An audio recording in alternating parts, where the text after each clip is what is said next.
बिस्मिल्लाहिर्रहमानिर्रहीम। अस्सलाम वालेकुम। पहली मेरे पैन ठीक होंगे अल्हम्दुलिल्लाह से भी ठीक अल्लाह पाक कल खुश रही आबाद रखी आज आप देखो ये बिल्कुल खत्म होया से सिर्फ पानी की थानू पता कि हर टाइम जरूरत पैनी है और जो सारे घर के नाल नाल घर जो बनते हैं तो उत्थे शोर छत पा रहे तो मशीन की इन्नी शोर हो रहा है तो आवाज़ समझ ही नहीं आती है।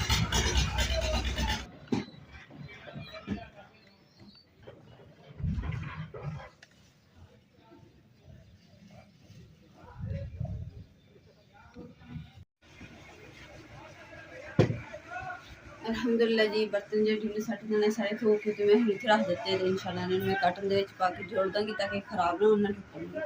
तो अज जो ना असी जाना वा जी बाहर तुहानू पता कि जिदा शोर बहुत ज़्यादा हो रहा कि मिस्त्री लगे हुए हैं नाल दे घर बनन दे तो इस करके अज जो ना असी जावांगे जी खेतों के उत्थे लसन धनिया तो ना पुदीना वगैरह ना बीजा होया तो इंशाल्लाह नाले वो लैके आऊँगे ताज़ा और नाले थानू भी उत्थे विजिट कराऊंगे इंशाल्लाह बहुत अच्छा लगेगा। ਅਸੀਂ ਅੱਗੇ ਨਾ ਅਸੀਂ ਉੱਥੇ ਨਾ ਕੰਮ ਕਰਦੇ ਹੁੰਦੇ ਸੀ ਸਬਜ਼ੀਆਂ ਬੀਜਦੇ ਹੁੰਦੇ ਸੀਗੇ ਤੇ ਹੁਣ ਉਹ ਸਬਜ਼ੀਆਂ ਨਹੀਂ ਬੀਜਦੇ ਹੈਗੇ ਤੇ ਹੁਣ ਮਸਾਲਾ ਜਿਹੜਾ ਦੱਸਿਆ ਜਿਹੜਾ ਲਸਣ ਤੇ ਧਨੀਆ ਪੁਦੀਨਾ ਅਗਰ ਤੇ ਬੀਜਿਆ ਹੋਇਆ ਤਾਂ ਫਿਰ ਧਨੀਆ ਆਵਾਂਗੇ ਜੇ ਨਾ ਹੋਇਆ ਤਾਂ ਫਿਰ ਵੀ ਵੈਸੇ ਦੂਸਰਾ ਤੁਹਾਨੂੰ ਵਿਜ਼ਿਟ ਕਰਾ ਕੇ ਆਵਾਂਗੇ ਇਨਸ਼ਾਅੱਲਾ।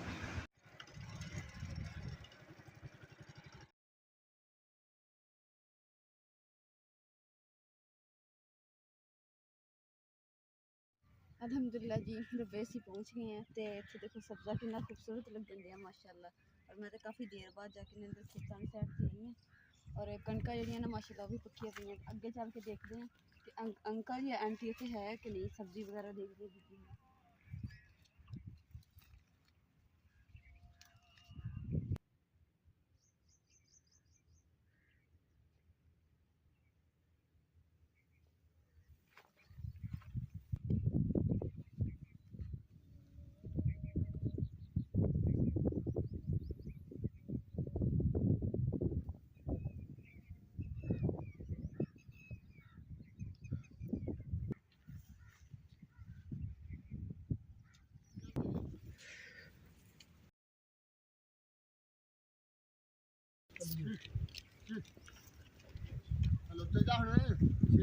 कोई नहीं वीरा ये तो है अल्लाह का माल वो जो हाँ जी हाँ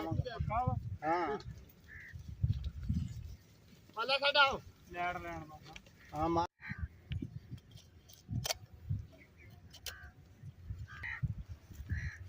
माशाअल्लाह जी जो ना धनिया का बीज जो तैयार हो रहा वा और जो छोटे छोटे धनिया से असी कट लिया वा तो इस्तेमाल करन कहते कि ये खुशबू ना बहुत अच्छी होंगी सालन के इंशाल्लाह जी अज बनावे ना हांडी तो च ही पावे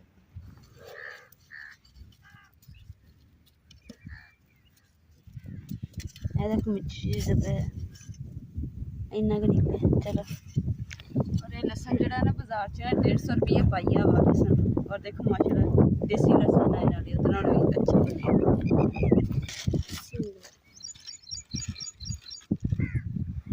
तो जी माशाल्लाह इन्ना सारा धनिया जो भी ले लिया इन घर चल के तो हम साफ करेंगे कट कुट के रखेंगे कुछ तो सुका लेंगे और कुछ जो ना खंड सुकावेंगे हम चल के ना अगे दसा मेथी जी कटते हैं कट के भी नाल थोड़ी लैके जाएंगे।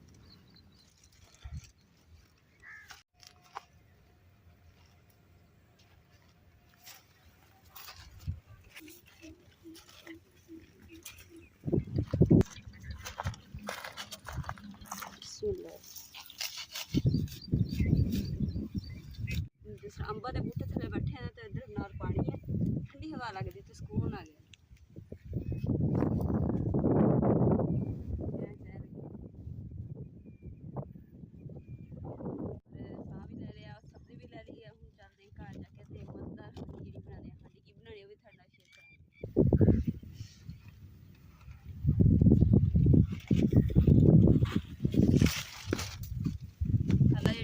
बाद जी पक जानी है तो वलनी शुरू हो जानी है तो इंशाल्लाह भी असीं तुहाडे नाल इंशाल्लाह शेयर करांगे क्योंकि असीं भी जी कणक ना गर्मियां नूं दूसरा ईदों बाद जी ना वलनी शुरू कर देंगे।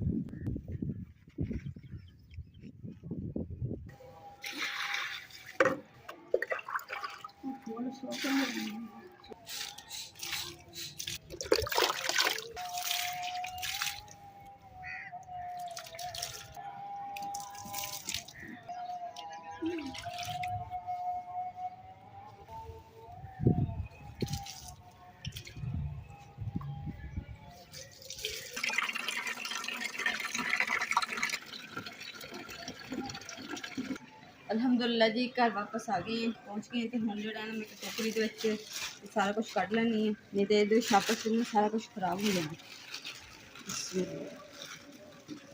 ਆ ਉੱਤੇ ਜੀ ਮੇਥੀ ਰੱਖ ਦੇ, और नाल है इन्ना सारा धनिया माशाल्लाह। और तुम दिखाने हैं जी ताज़ा फ्रेश लसन माशाल्लाह, इन्ना सारा मिल गया। फिर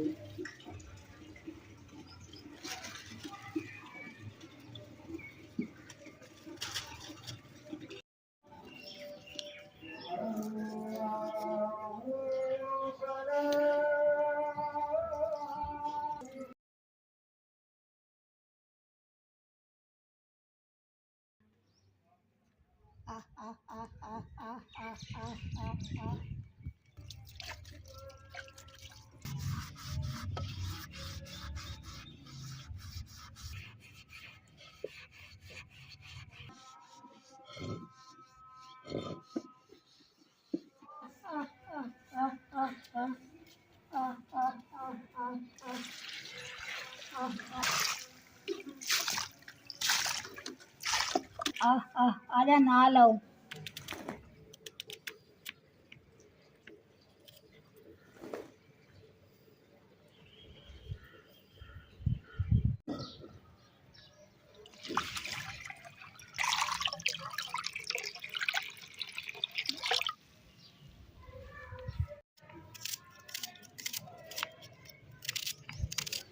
अल्हम्दुलिल्लाह जी हर चीज़ जी ना मैं धो ली, मसाला भी धो लिया कट के। और अज मैं बनाऊंगी जी चनिया की दाल।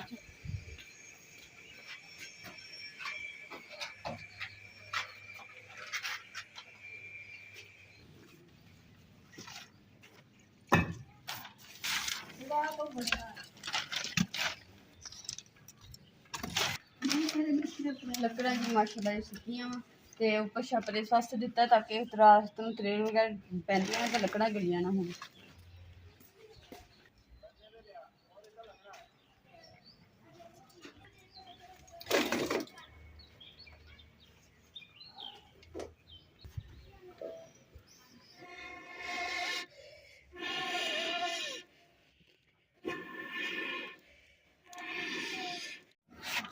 लो जी कड़ा जड़ा ना मैं रखिया नहीं है तो इसलिए मैं जल्दी सेक लगेगा इसलिए इदा ही रख दी। तो काली स्याह देखो जो मैं धोनी है तो इधर चमकनी है तो इधर लगना है कि जिदा बर्तन काला हो। ये बर्तन साफ करने का सारा कमाल जड़ा ना काले साबुन का है, सरसों का काला साबुन।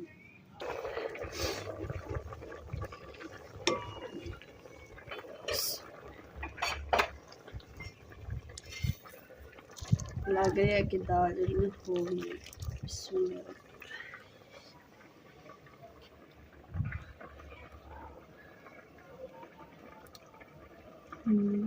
थोड़ी बहुत कसर नहीं हो गई।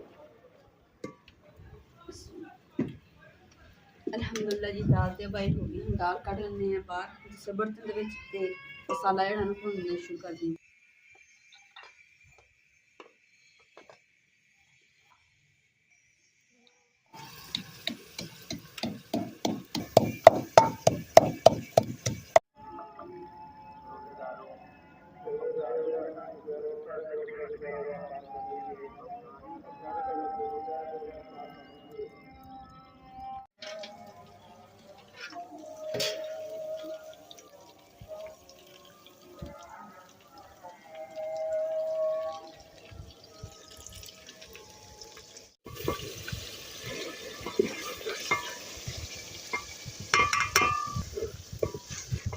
अल्हम्दुलिल्लाह जी इफ्तारी तो हो गई है तो नाल ही जिदा इफ्तारी करके तो मैं क्या नाल ही हांडी रख लवां। हांडी जी असीं लेट इसलिए की क्योंकि जो रोज़ा खोली जाना उस टाइम सिर्फ पानी तो खजूर बस यही पीता जाता वा, तो रोटी देना बिल्कुल तलब नहीं होंगी। जब तक नाल भुख भी लग जाएगी और हांडी भी साड़ी बन जाएगी ताज़ा और गर्म गर्म, तो नाल ही ताज़ा रोटी भी बन जाएगी तो मज़ा आ जाएगा ताज़ी हांडी रोटी खाने।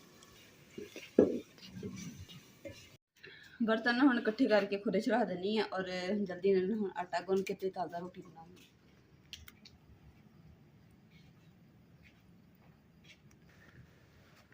और अज के व्लॉग तो इत्थे एंड करांगे। उम्मीद करदी मेरे भैन भाई साडा अज का व्लॉग पसंद आएगा तो सारे चैनल लाइक करो, शेयर करो, सबसक्राइब करो और अपनी फैमिली जरूर शेयर करो। अल्लाह पाक तुहानू खुश रखे, आबाद रखे। अपना और अपनी फैमिली का बहुत ज़्यादा ख्याल रखियो। अल्लाह हाफिज़। और जेडे साडे चैनल ते नवे आए उन्होंने मैं दिल से शुक्रिया अदा करती हूँ।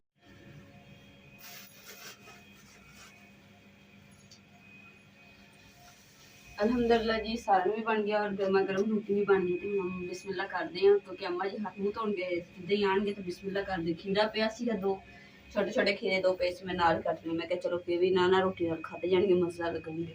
छिलके समेत मतलब कि छिलके वाले पसंद अच्छे नहीं लगते, इस करके छिलका देना उतार देता। माशाल्लाह जी, साड़ी मिट्टी की जी नालियां ने इन्हां दे विच सालन खाने का मज़ा ही आता है, इसलिए यही रखी। बिस्मिल्लाहिर्रहमानिर्रहीम।